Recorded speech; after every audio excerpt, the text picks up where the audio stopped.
The Blue Jackets have been so close for about 6 games now, and I personally am ready for them to move a little bit faster. We're going to talk about the weekend's games on today's Locked On Blue Jackets. You're Locked On Blue Jackets, your daily podcast on the Columbus Blue Jackets, part of the Locked On Podcast Network. Your team every day.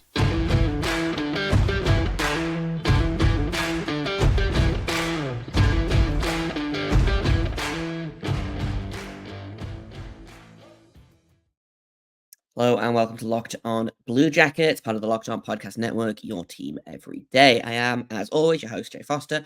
No Hayden today because of work schedules, power schedules. It's been a time. Hayden will be back for tomorrow's episode, hopefully. But until then, you're stuck with just me, host of this show, co-founder over at AHL News Now, and I'm here to talk about the good, the bad, and the ugly, about your favorite team and mine, the Columbus Blue Jackets. If there are any Blue Jackets fans still out there, it's okay. We'll have some therapy. It'll be fine.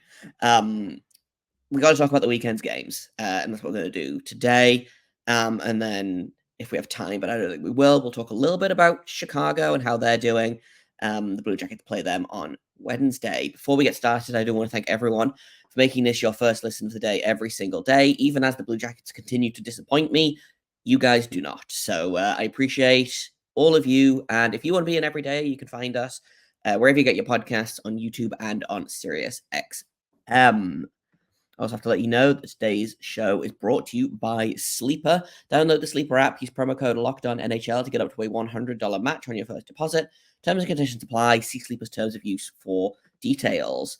So the Blue Jackets, facing 8 losses in a row, play, again, like 3/4 of a pretty good game against the Washington Capitals on Saturday. Was it 3/4 of a good game? It was almost that. Johnny Gaudreau scored in the second period, his first goal against a goalie, and then the Capitals scored 3 unanswered goals. Blue Jackets battle back, and then you know how the rest of it goes. It's another case of them being real close. I don't think this was a bad game for them necessarily, but I'm also really, really tired of talking about, well, they played well, but they just didn't get the win. They'll get them next time, because, like, I've been saying that for about 6 games now, and it's not improving. At 5-on-5, the Blue Jackets had over 56% of the shot attempts. The power play continues to do nothing. I believe they allowed a power play goal to the Capitals, which I might be wrong on that. Let me double check the thing. Okay, they did not allow a power play goal at the Capitals. It was against Arizona, I believe. Penalty kill continues to be good. Power play continues to be garbage. They went 0 for 3.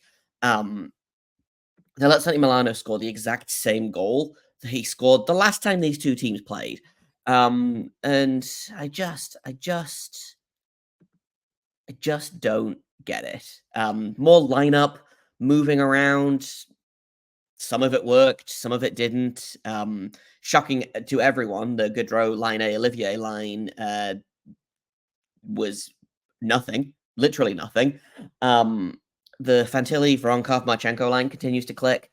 Ever since I've said that they didn't really produce offensively in a game, which I stand by, because they were out attempted. I believe they had 4 and the other team had 13 while those 3 were on the ice. So I maintain that they didn't create anything offensively because they had 4 shot attempts in the entire game. They since I kind of criticized them, they have been excellent. They've been the best line for, I think, 3 games in a row now. The 4th line continues to be good. For some reason, they split that line up last night against the Flyers. We'll talk about that game in a bit. But Johnny Gaudreau, Patrik Laine are still struggling, and we're kind of running out of people to put them in combinations with. Last night, against Washington, great to see Gaudreau get his second of the season, first against a goalie. Ivan Provorov got his first of the season. Cole Sillinger had his sixth assist. He's kind of very quietly been putting up some points there. And Justin Danforth scored a goal as well. He continues to impress. That's his fifth of the season, which I believe puts him second on the team. I think maybe tied for second.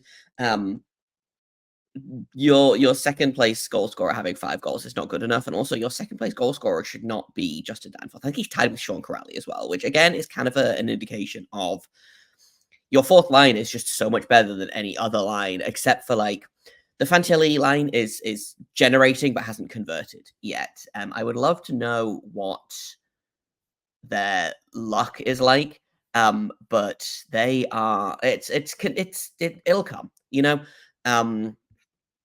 Marchenko has been shooting the lights out. Let me pull up how many shots he had in this game if I can. Fantilli had 4 shots on goal. Marchenko had 3. Voronkov had 1. So that's 8 shots of the 36 that they had. So I can't do math, but just under a quarter, which that seems a little high. But Adam Fantilli, if he keeps shooting, the goals are going to go in. You know, he had 10 shots, I believe, against was it Arizona? He had 10 shots against, which is an NHL rookie record or tied with. He had 4 shots against the Capitals. He had a bunch of shots against the Flyers as well, and none of them have gone in. So like, it'll happen soon. And again, I wouldn't be surprised if when it does happen, he gets more than 1, because that shooting percentage is going to recorrect itself real quick, I think. He had 2 shots out of the Blue Jackets' 22 shots. Adam Fantilli had 2 of them.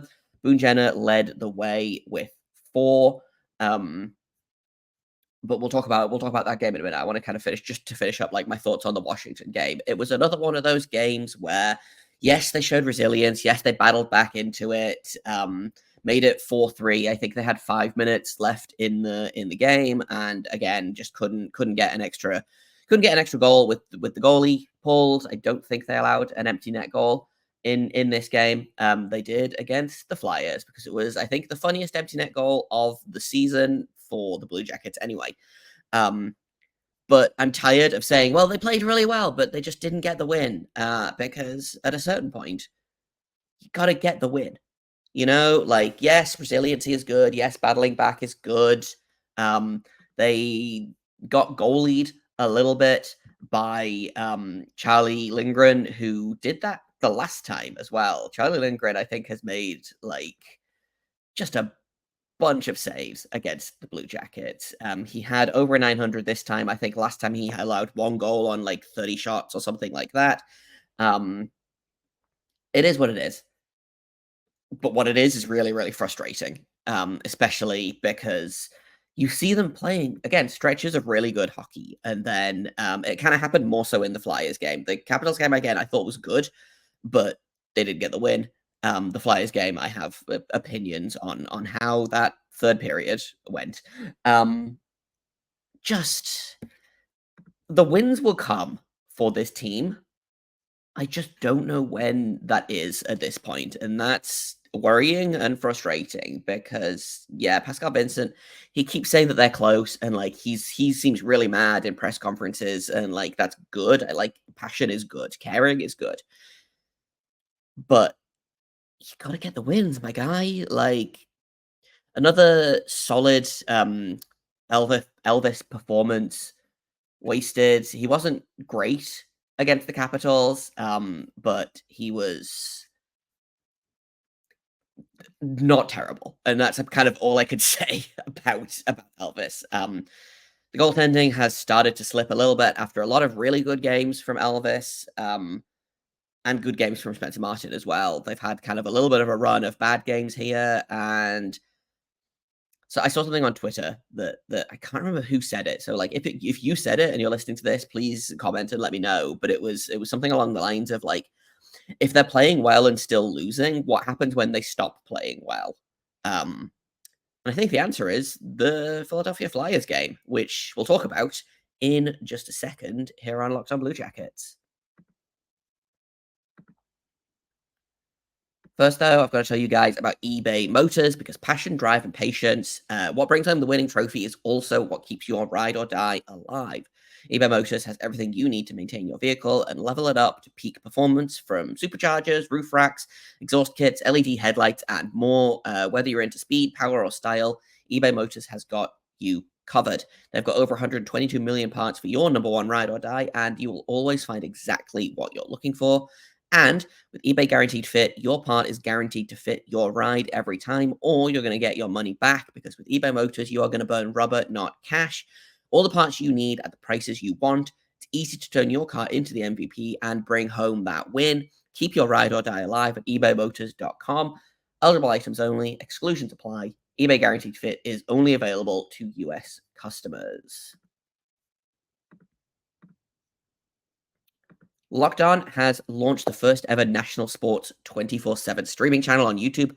Locked On Sports Today is here for you 24/7. They cover the top sports stories of the day with the local experts of Locked On, plus our national shows covering every league. Go to Locked On Sports Today on YouTube. Subscribe to the first ever national sports 24/7 streaming channel. You might even see me there if the Blue Jackets ever win another game, because I feel like that will probably be national news.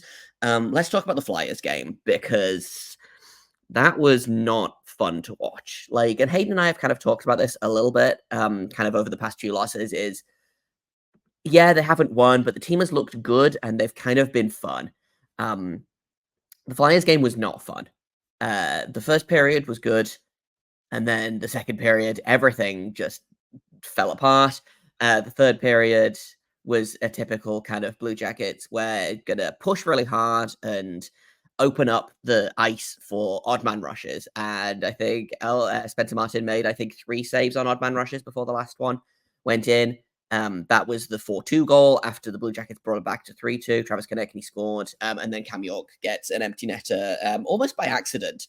He basically just kind of rims the puck around and it hits off one of the little bumpers. I don't remember what they're called, like the stanchions along the bottom of the ice, and rolls into the net. So, I bet if he tried another 100 times, he could 99 times he could not do that. But Blue Jackets, not good enough. 22 shots on a goalie that is the backup to the backup, really. Samuel Ersson was very good for them, but the Blue Jackets didn't really test him at all. He finished with a .909 save percentage, 20 of 22 saves. Flyers score 5 goals on 27 shots, so 4 goals on 26 shots for Spencer Martin, who, after a stretch of really good play, has kind of started to turn a little bit into a pumpkin again. But the big thing, well, there were 2 big things from this game, and probably this will take up the rest of the episode. Patrik Laine did not play in this game. And a lot of people were annoyed about that, I think, or confused, or honestly, I've just seen a lot of people making jokes about how Laine is going to be traded to Montreal for Josh Anderson and a first-round pick or something, which makes me feel insane. The same way that, yeah, we'll trade Kent Johnson for Elias Lindholm. That'll fix everything. But I'm not necessarily against sitting Laine for a game. You can watch from above. Is he fully healthy from the concussion? We don't know, but these problems that he's had have kind of stemmed to pre-concussion. He wasn't doing it in preseason, but and I don't know what it is.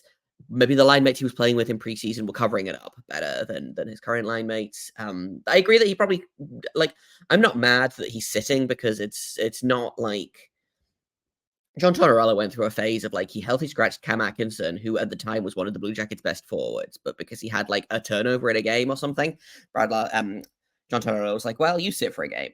That doesn't feel like this. I fully expect Patrik Laine to be back in the lineup against Chicago, especially because I think we've proved that swapping Patrik Laine for Adam Boquist does not magically fix this team. Put him back at wing. It will not alleviate all of the struggles that he has been having because he played wing before his injury, I believe, and a little bit after his injury. and he was still having the same issue. So it's not like a Patrik Laine playing at center is the issue thing, but it feels like they're forcing it. It feels like he's trying to do too much at center, and it feels like he's sort of giving up the part of his game that makes him special to be an all-round player, which, like, that's fine. The team needs all-round players, but they also need goal scorers because Patrik Laine is one of the best goal scorers on this team, and when he's good, he's probably one of the top 5 goal scorers in the league. We just haven't seen him hit that in a few years, you know? But I believe that he can get back up there, but I don't think it's gonna be playing at center. I think it kills some of his personal offense. And the other thing about Line 8 as well is you've got to split him and Johnny Gaudreau up. I know that they want to play together. They've got zero chemistry. They've got zero.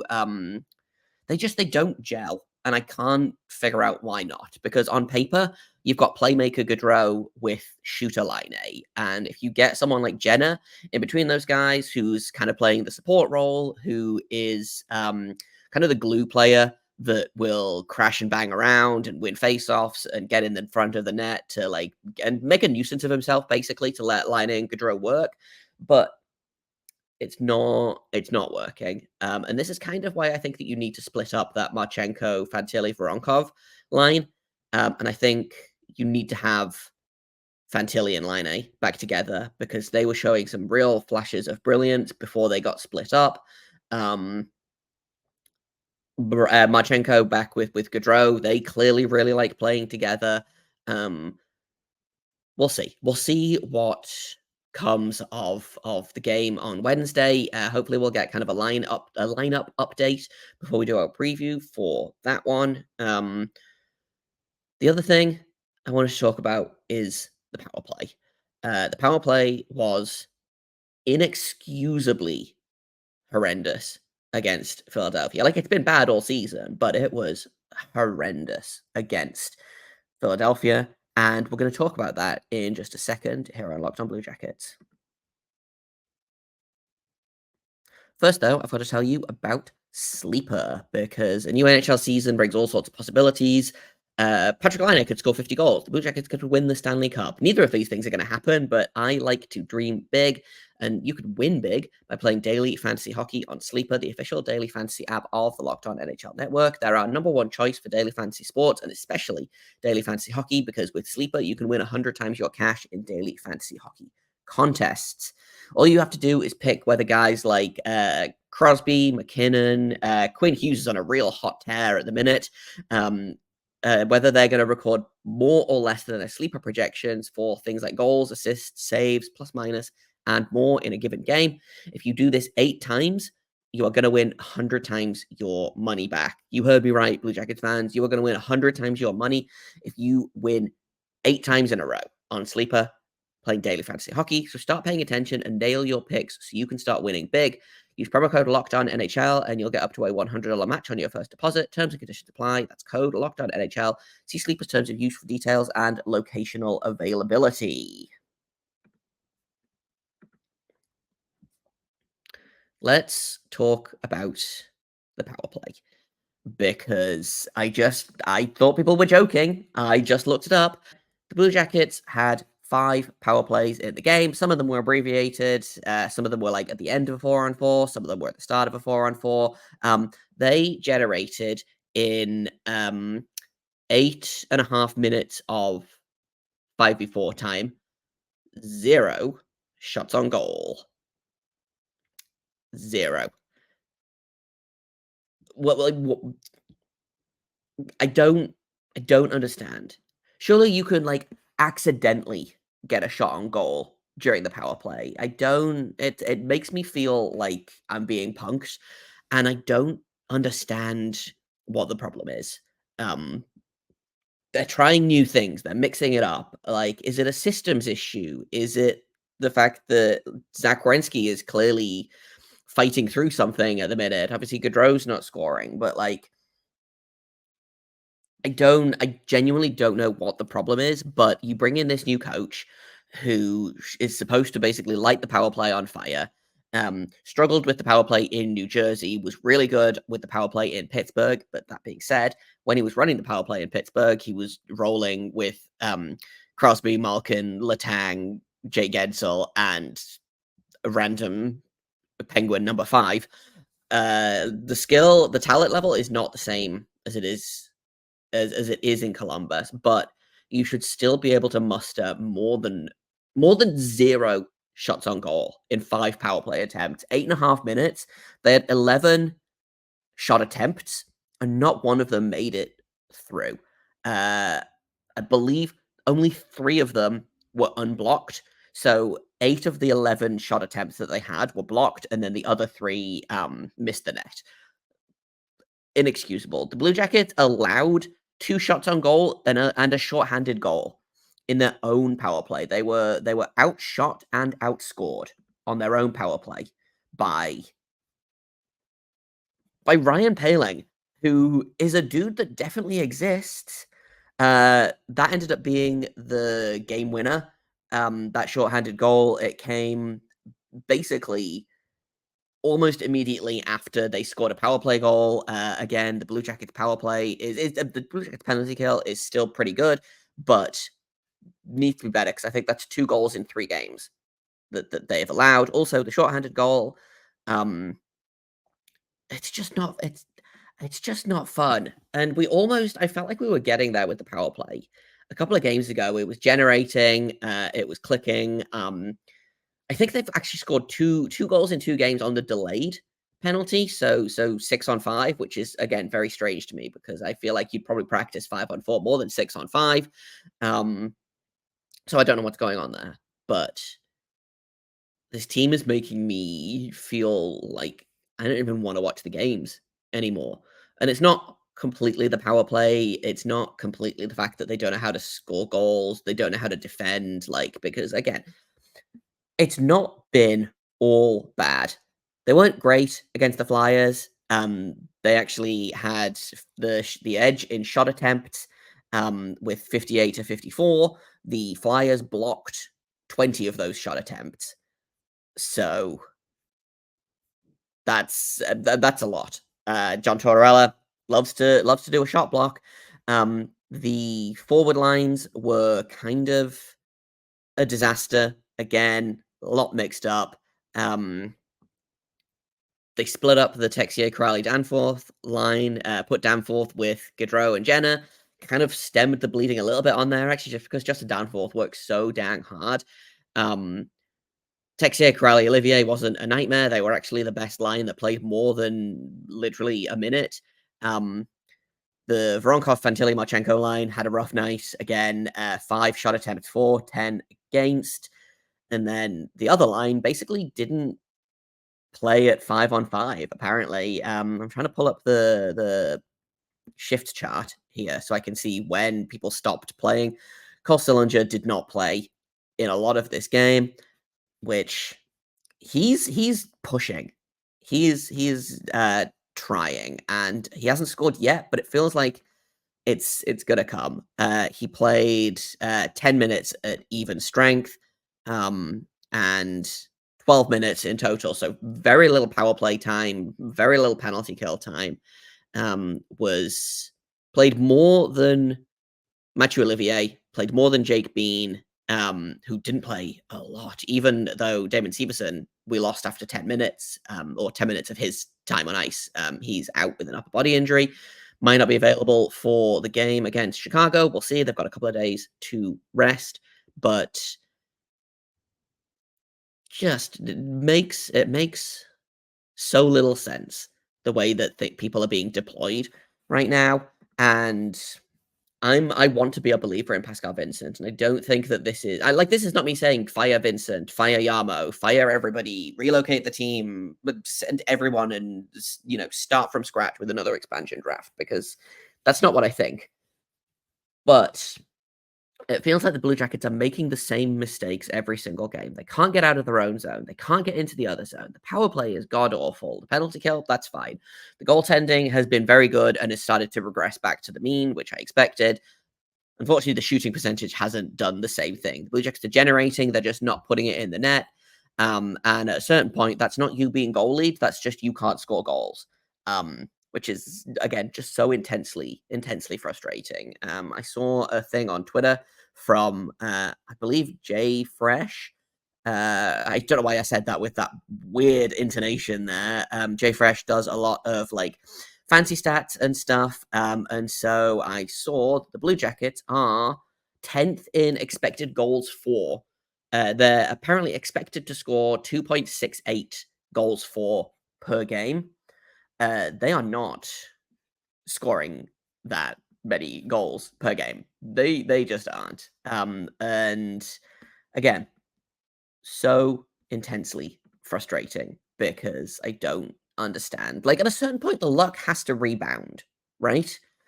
And it makes no sense that it's not. And I'm very stressed about this Chicago game that we'll talk about tomorrow, because I think I am all ranted out.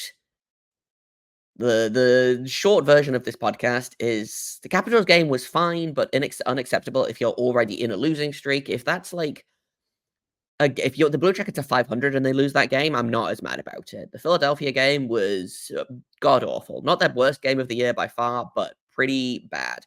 So, can they rebound against the Chicago Blackhawks, who are struggling? Maybe as much as the Blue Jackets. They're also on a 4-game losing streak. They are 3-7 in their last 10 games versus the Blue Jackets being 1-7-2. So they are, they've had 3 wins where the Blue Jackets have had 1 win and 2 overtime losses. They've got a goalie doing extremely well in Peter Mrazek, who's got a 9.15. We'll talk more about the Blackhawks in the next episode, but these are 2 teams kind of on par with each other. So, like, you'd like to think that the Blue Jackets are going to be able to figure it out and do literally anything they need to get a win. But I'm starting to lose faith in this team. And that sucks because I want this team to succeed. And I had such high hopes for this team. Like, I didn't think that they were going to be, a cup contender this season. I thought they might sneak into the playoffs. Like, my goal was for them to kind of finish this year where Buffalo finished last year, kind of drafting in that 10 to 15 range, not making the playoffs, but getting close and ready to take another step forward. That's not the case. It's too early to start draft talk, but if I was you guys, I would start learning who Macklin Celebrini is, because we're going to be starting the tank effort on Locked on Blue Jackets for him any day now. And that's kind of all I've got for today. Like I said, next episode, which should be tomorrow, Hayden will be back. We'll talk about the game against the Blackhawks. Hopefully we'll get an update on Damon Severson. Maybe we'll get an update on some line combinations, things like that. And thank you for listening to this episode. Thank you for making us your first listen of the day. Locked on Blue Jackets continues to be free and available on all podcast platforms. We're on YouTube. We're on Sirius XM. We're part of the Locked On Podcast Network, your team every day.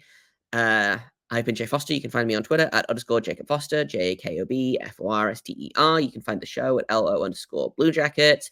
And if you have comments, questions, criticisms, email us at lockedonbluejackets@gmail.com. And until tomorrow, make sure you stay locked on.